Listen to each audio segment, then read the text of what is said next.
The following podcast is brought to you by PeacemakerNetwork.com. PeacemakerNetwork.com. Audio is provided by Pixabay.com. That's Pixabay.com. Well, there's new information in the case of the Kentucky sheriff that shot the judge.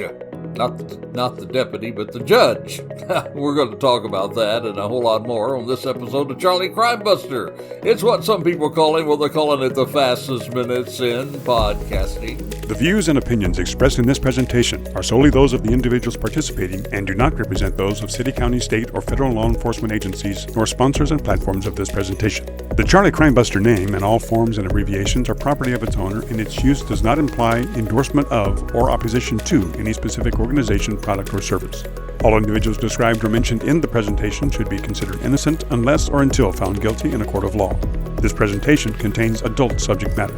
Listener and viewer discretion is advised. Well, hello and welcome to another episode of Charlie Crimebuster. We're going to talk about that judge up there in Kentucky who just all of a sudden, in a very, very, very crazy case, a bizarre case, just turned around and shot the judge point blank. We're going to talk to you about that today. There's some new information that's coming around that I think you might be interested in. This would actually be, I think it's our third or fourth episode in that series. Started the series way back last year in about when this happened, back in the last fall of last year. And now we're getting ready to get you updated on that. But before we do that, welcome. We're glad to have you a part of the Charlie Crime Train today. Let me remind you, if you have not hit that subscribe button, please do so, and hit that like button. That helps us get the word out about what we're doing with Charlie Crimebuster. So do that if you would, please. And check out our sponsor, PeacemakerNetwork.com, PeacemakerNetwork.com. You'll read all about the men and women who run toward danger instead of away from danger. And if you like to get caught up on all the other episodes, go to CharlieCrimebuster.com. CharlieCrimebuster.com. You'll find, well, over 200 episodes there for you to binge cast in, as James Buckland, our producer, says. All right, let's get right to our case today. Now, last fall, we did share some episodes of the bizarre case of the Kentucky sheriff that shot the local judge. You've heard the song, you know, I shot the sheriff, but I did not shoot the deputy. Well, this guy shot the judge and did not shoot the deputy. On September the 19th of the year 2024, Sheriff Sean Mickey Steins, well, he shot and killed District Judge Kevin Mullins. Shot him inside the county courthouse. Not only inside the county courthouse, shot him in the judge's chambers.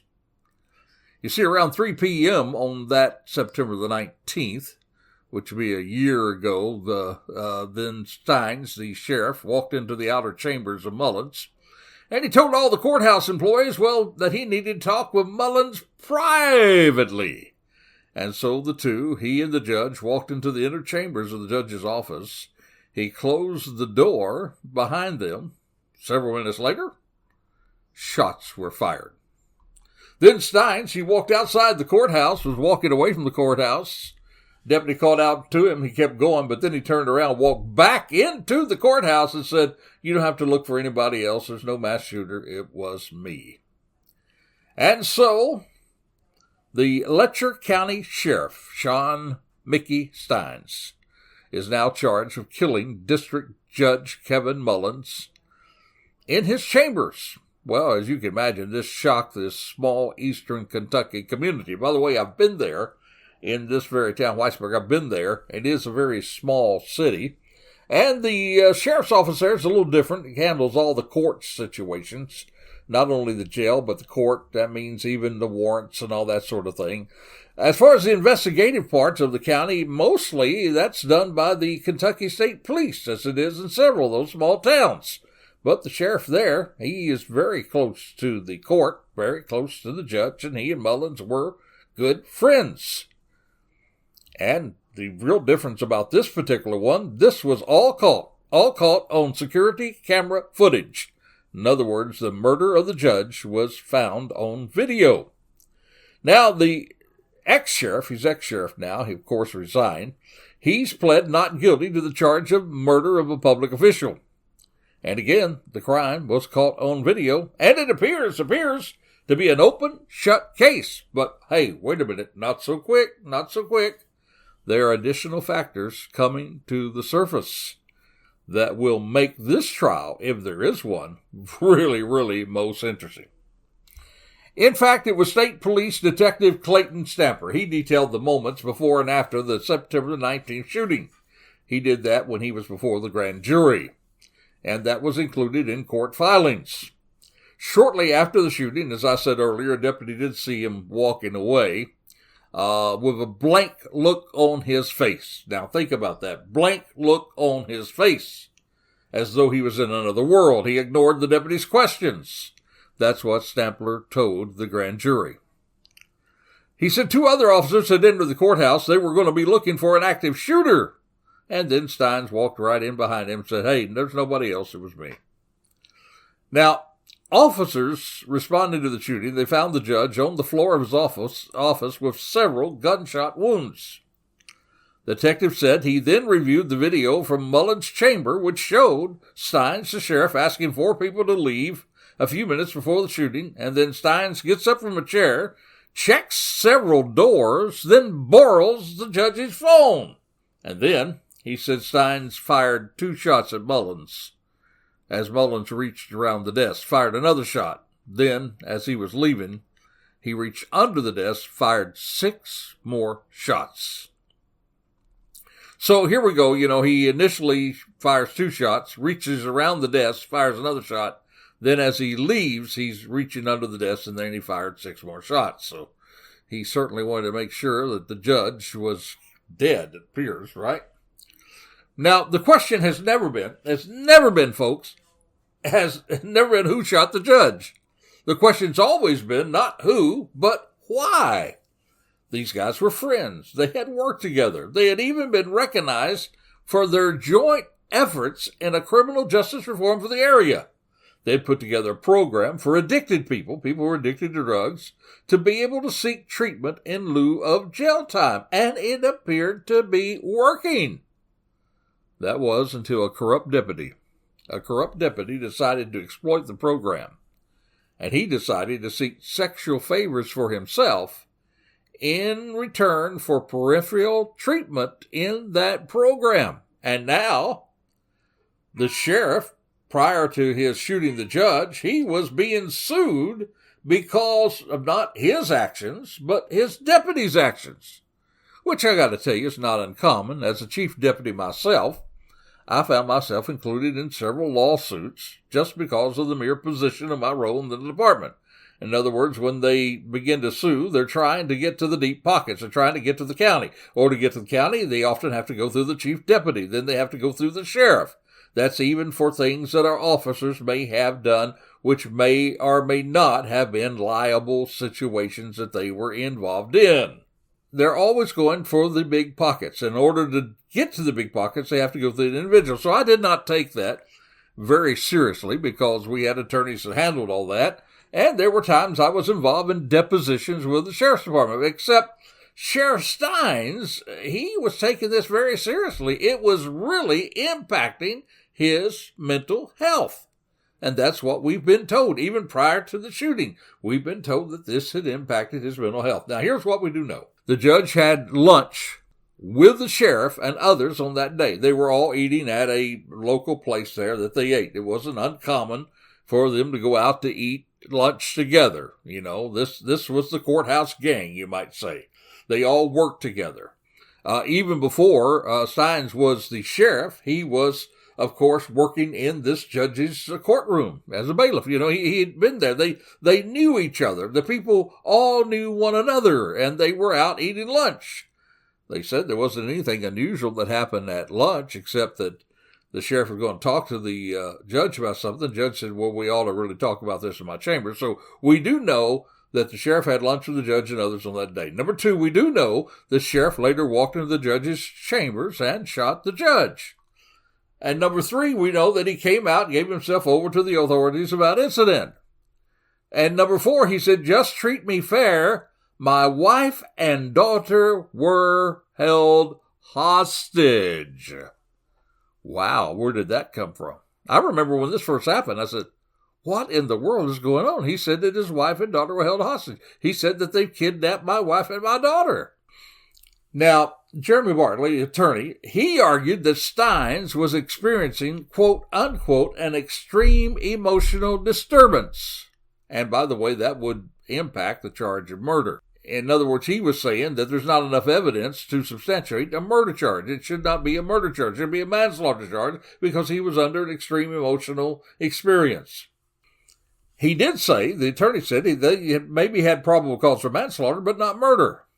Now, we now have some new information, though, and we told you about this in the other episodes, but we have some new information about this mental state of the sheriff, and it's it certainly has opened my eyes to look at this case in a totally different way, and I'm going to share that with you in just a moment. But first, we always like to take time in our episode to share with you what we call a Crazy Crook story. Now, last week, folks, I know that you all did not hear a Crazy Crook story. That is because last week we were talking about that terrible, terrible school shooting in Minnesota. And it was a somber but a very necessary episode to do. And so, because of the sobering part of that particular episode, because it was so serious about these children being killed, we just did not feel that we should do a Crazy Crook story. So we didn't forget it. For those of you who reach out to us, no, we didn't forget it. It's just that we left it out. But now we're going to take a moment and we're going to take our breath and we're going to share with you Charlie Crimebuster's Crazy Crook of the Week. Well, my friend, maybe Florida can have some relief on the Crazy Crook stories. I know we've told a ton of them from right here in Florida, these Crazy Crooks, but at least they can get some relief, at least for the day. In fact, my friend Florida man may well be replaced with California woman after you hear about what happened today. So here we go with our Crazy Crook story. There's a California woman now who had illegally, get this, oh, you can't make it up. She illegally registered her dog to vote and cast two ballots under the canine's name. That's according to officials. Laura Lee Urick, 62 years of age, of Costa Mesa. She faces 5 felony charges, including perjury, procuring or offering a false or forged document to be filed, casting a ballot when not entitled to vote, and registering a non-existent person to vote. That's according to Orange County District Attorney's Office. Now, Urick submitted to mail-in ballots under her dog's name, Maya Jean Yorks, during the 2021 gubernatorial recall election, and also in the 2022 primary. The district attorney's office said that. The recall ballot, well, it was counted. The primary ballot was rejected. The recall ballot again was counted. The woman then reported herself in October of last year to the Orange County Register of Voters Office, which reported her to the district attorney's office. An investigation into the incident, well, it actually revealed, hold on to your hat, she not only did it, she posted about it. Yep, there you go. Pause before you post, folks. She posted about her dog's voting activity on social media. And so, in the year of 2022, she posted a photo of her dog wearing, now her dog was wearing, you see they wear all kinds of little clothes today. Well, this dog was wearing I voting sticker. And the dog was posing with the ballot. In October of last year, she posted another photo of the dog's collar and a mail-in ballot addressed to the animal, saying that Maya may still receive the ballot despite the fact that the dog passed away. She's still getting her ballot. That's what Urick's wrote. Well, be careful what you post, because now she faces a maximum sentence of 6 years in prison if convicted on all accounts. So, my friend, this crazy California woman, this crazy California crook, who actually illegally had her dog vote in an election, is indeed Charlie Crimebuster's Crazy Crook of the Week. Now back to our main focus. It now appears to me that we do have a motive for the sheriff shooting the judge. All before I was asking, why? The country's asking, why? Well, there is a motive, and I believe it was revealed at the very, very first. You see, I don't believe that his defense attorney is just now coming up with some imaginative way to defend his client. I believe the attorney really believed and still believes that this is a situation where the sheriff was indeed going through some sort of extreme emotional experience, and he literally lost it in a maze of paranoid thinking. Consider the facts. This was not just something that came up in the shooting. The sheriff's behavior prior to this incident reveals some pretty bizarre things about the sheriff. Now, someone had even written, as the top cop in Letcher County, Sheriff Sean Mickey, he knew all about the inside of a jail cell. But after he was arrested, according to this author, he couldn't even recognize it in the days after he allegedly murdered the local judge at his own desk. That was according to a social worker who examined him. In fact, the social worker said, quote, upon evaluation of Mr. Steins, it appears that he's still in an active state of psychosis. That's what her report from 4 days after the shooting states. Said that Steins was unaware of his surroundings and only aware of things that the jail staff would tell him. Now, his defense team made the evaluation public as part of its effort to have the murder case against him thrown out. They allege that the first-degree murder indictment is tainted because during that first grand jury hearing where they got the indictment, the prosecutors did not give the grand jury all of the medical records that the grand jury requested. In fact, it was the first public look at the mental state of the former sheriff. Now, 7 of the shots were fired while the judge was on the ground next to his desk. They say now that the sheriff was insane at the time of the killing, and they want a full mental health report, which was currently sealed. They want it released to the public.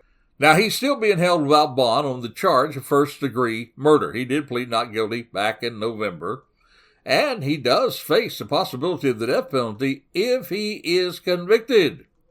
But although there's no available public evaluation, Steins that classified him as mentally deficient, there's a whole number now of people of his co-workers and friends that have been interviewed by the state police, and they're all saying, many of these people saying that he was acting very, very strange in the days leading up to the shooting of Mullins.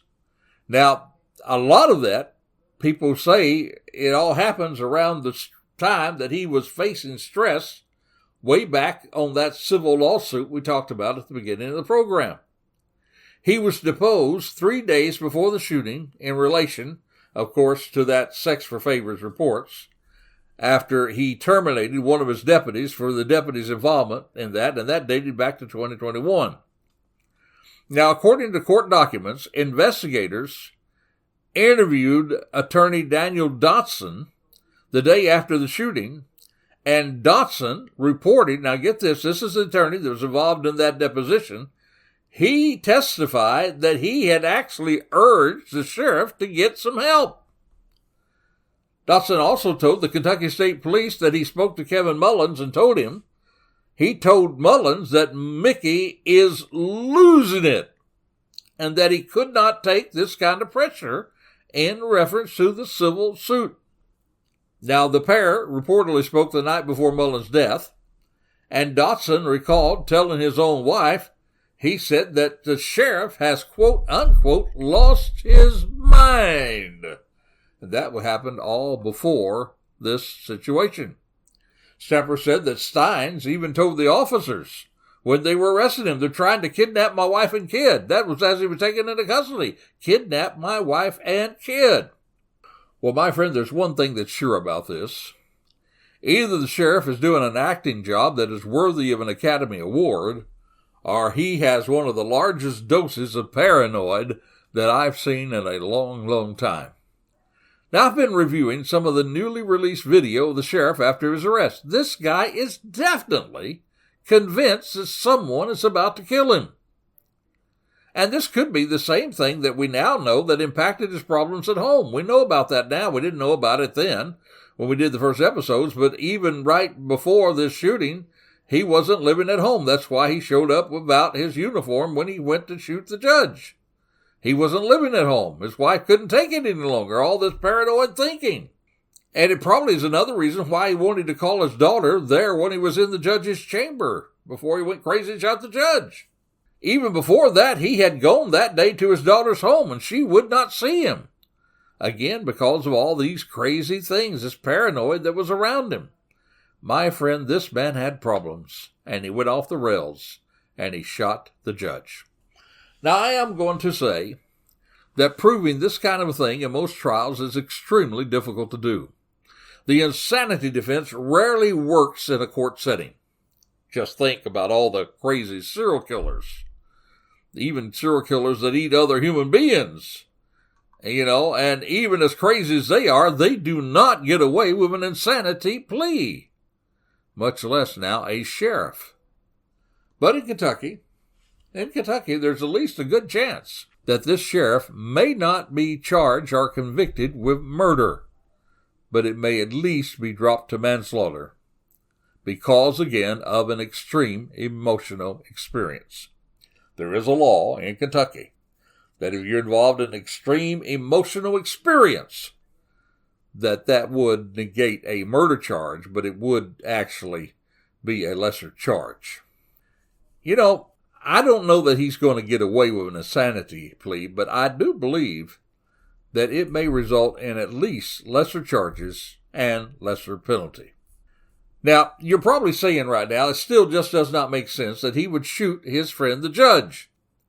The judge was not found to be a part of the deputy's case. There are some, though, that are now coming forward saying that the judge did have sex in his chambers with some women, but not necessarily tied to that case itself. And we do know that the sheriff's daughter's phone was actually found in the judge's phone. Her phone number was found in the judge's phone. Now, let me say very, very plainly, the daughter and the wife have repeatedly said there was no connection to the judge in a sexual manner in any way. But for a man, listen to me, for a man that was absorbed with paranoid thoughts, including the kidnapping of his wife and daughter and people trying to kill him, and who's walking about in a daze, it would not be a stretch for him to think that the judge was doing something with his daughter. And to think that he was perhaps protecting his daughter by shooting the judge. So, my friend, I believe the bottom line is that this case gets to trial. The defense will argue without a shadow of a doubt that this was an extreme emotional experience for the sheriff. And an extreme emotional experience in the state of Kentucky, well, it does impact the charges.